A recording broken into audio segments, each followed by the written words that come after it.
আসসালামু আলাইকুম। স্বাগতম সবাইকে। পরীক্ষা যদি কেউ দিয়ে থাকেন চাকরির পরীক্ষা, যে প্রস্তুতি নিচ্ছেন, পরীক্ষা দিচ্ছেন, তাহলে অথবা পরীক্ষা না দিয়ে থাকলেও অনেক সময় বিভিন্ন ভিডিও থেকে দেখা যায় যে যারা চাকরির পরীক্ষা দিতে গেছে, হলে ঢোকার আগে বই দেখতেছে বা মোবাইল দেখতেছে, নোটবুক দেখতেছে ইত্যাদি।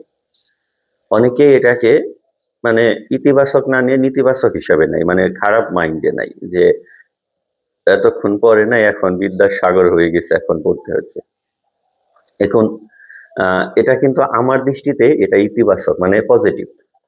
এটা খুব কাজে দেয়, ঠিক আছে এই সময়টা। কারণ হলো পরীক্ষার হলে ধরেন যে আপনার পরীক্ষা শুরু হবে 10টার থেকে 9টা, 9:30টার দিকে হল খুলে দিবে মানে ঢোকার জন্য। আপনি 8:30 বা 9টার মধ্যে গেছেন, আধা ঘন্টা বা 40 বা 1 ঘন্টা সময় আপনি পেলেন। ওই সময়টা যদি আপনার সাথে কোনো নোটবুক বা বই থাকে, বা আপনার মোবাইলে যদি কোনো মানে পড়ালেখার কমন টপিকস গুলো থাকে নোট করা, তাহলে এটা দেখলে আপনার মানে যে উপকারটা হয় সেটা আমি একটু বলছি।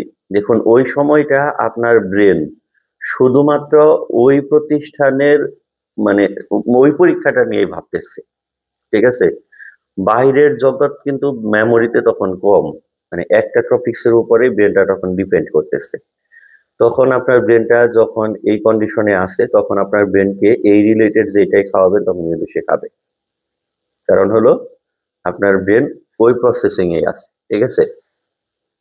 তো এই জন্য আপনি যদি এই প্রস্তুতিতে যাওয়ার আগে কিছু কমন টপিকস গুলো নোট করে একটা আলাদা একটা খাতায় বা মোবাইলে, ঠিক আছে, বা বইয়ে দাগিয়ে রাখেন, যেগুলো এই প্রতিষ্ঠানের জন্য কমন বা এই পদের পরীক্ষার জন্য কমন, এগুলো পরীক্ষার হলে ঢোকার আগে যদি একবার চোখ বুলিয়ে যান, ওই প্রশ্ন থেকে যদি কোনো কোশ্চেন আসে, মানে প্রশ্ন আসে, তাহলে কিন্তু আপনি ইজিলি অ্যান্সার করতে পারবেন।